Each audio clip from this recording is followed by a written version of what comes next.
I have been getting annual mammograms every year since I was 23 years old because of the strong family history.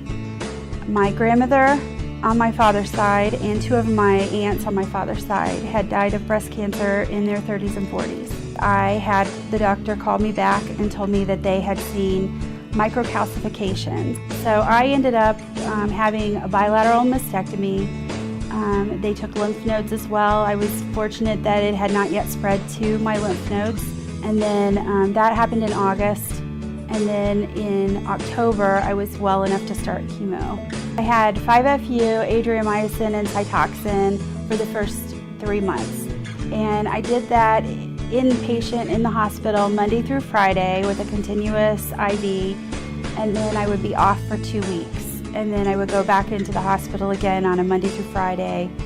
So I spent the holidays in the hospital. You know, my daughter was 10 at the time, and she came up and we had sleepovers, you know, and I have a great picture of her holding my hand, you know, as we slept in the hospital. And over that course of time, you know, I got to know Monica Tortoritis and some of the other nurses there and had a great experience.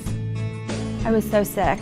I was very, very sick. I would slowly get better to where, you know, those last few days or so, I'd finally start to be up and around and feeling okay, and then you had to talk yourself into it again every time. You go back in and do it all over again. And, you know, I just kept thinking to myself, just to hold that little girl's hand a little bit longer, it was worth it for me. That's something that's important to me, is be a strong advocate for your own health. Because the doctors did not think it was necessary for me to get mammograms at that age. However, we knew that there was a lot they didn't know about cancer, and with the strong family history, we felt it was important. I had a very positive outlook. I feel like prayer and positive attitude were most of my battle. I had a great team of doctors, but I really feel like the positive attitude is what keeps you going. It would be so easy to give up. I never want to have to go through that again. But yeah, I do feel like I had to look at my daughter almost every single day and say, you can do this. A doctor told me one time, I'll never forget, he told me that one day you will realize you will see the blessings in this.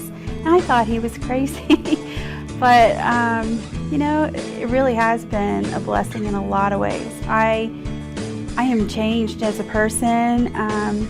In what ways? I feel like I definitely am more focused on what's important to me in life. One thing that my daughter and I both realized in going through this was that, you know, cancer tries to take the power away from you, and in volunteering and doing things for other people, it gives you back that power. And that's very important, I think, in the fight, is keeping that empowerment alive.